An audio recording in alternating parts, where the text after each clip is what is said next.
السلام عليكم ورحمة الله وبركاته. ورين أمنتا براتس الشمع حركة فونيس ننجتات جرتو هردفتوتا يوتيوبي بقى جراتن وروني أما درا قنالا كان سبسكرايب نقولينيس سبسكرايب قولو لما تيكي نتها كان أما درا سبسكرايب قوتانيس غلطو مدا هرل برمسا وهي برمسا كان نمتلو قبل سنفلوفين جرا ننس وهي إيموتي إيمو yeroo isin jedhu iimuun keenya settingii ajaa'iba settingii akka namatti tolu tokko dabalataan of qabatee nuuf dhufee jira.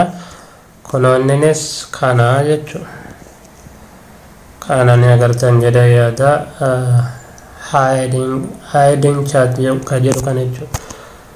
Kanaafuu faayidaa isaatis walumaan ilaallaa. Settingii kana argachuudhaaf jalqaba Play Store keessan irra galtanii imo keessan si'a tokko haaromsuu qabdu jechuudha. Inni isin gaafata update gootanii sana booda bakka kana dhuftanii haala kanatti humnaan gad harkisuudhaan matama kanarratti dhufeef isiniif bahaa jechuudha. Akkaataa itti fayyadama isaa waliin ilaalla. Faayidaan isaallee ammoo nama tokko yeroo maraa asa dhuunfaa takkaahuu iccitii waliin haasofna yoo ta'u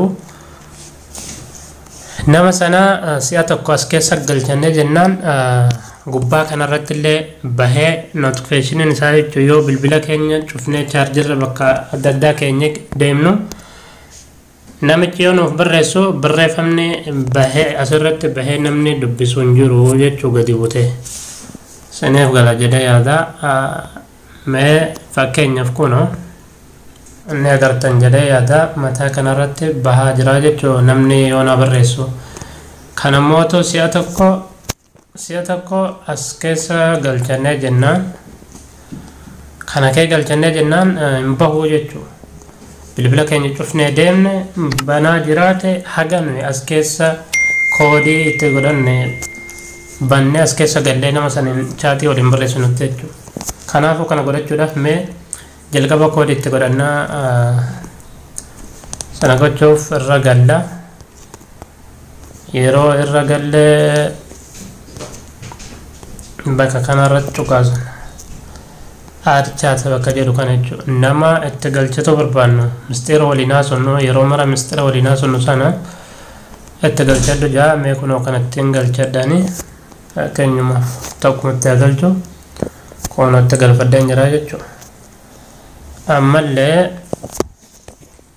haala kanaa yeroo irratti cuqaasnu direct keessa kanaafuu pin itti godhachuu qabnaa jechuudha. Sana ammallee pin itti godhachuudhaaf isumarra galla.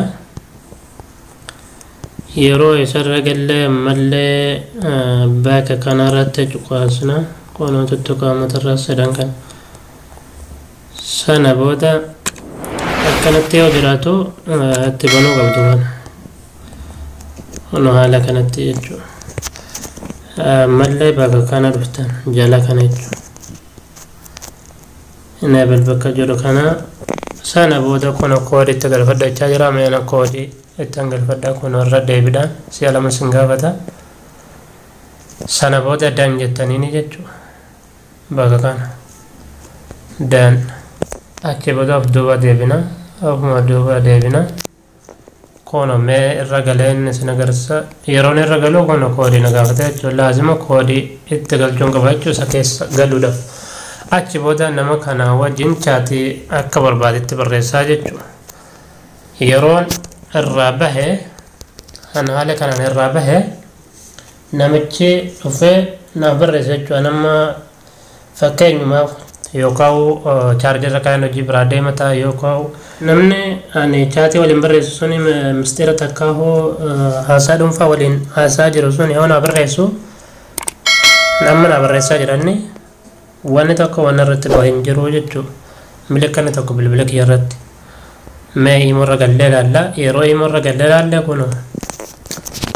kunoo ni agartan jedhee yaada. Yeroo irra galle kunoo keessa seenne haala kanaan message lama seena jaa ani haala kanaan irra cuqaasee koodii keetti galfadhe nama saniin waliin chaatee kiyya barreeffachuu danda'a jechuudha. Namni biraadha namni tokko arguu hin danda'u.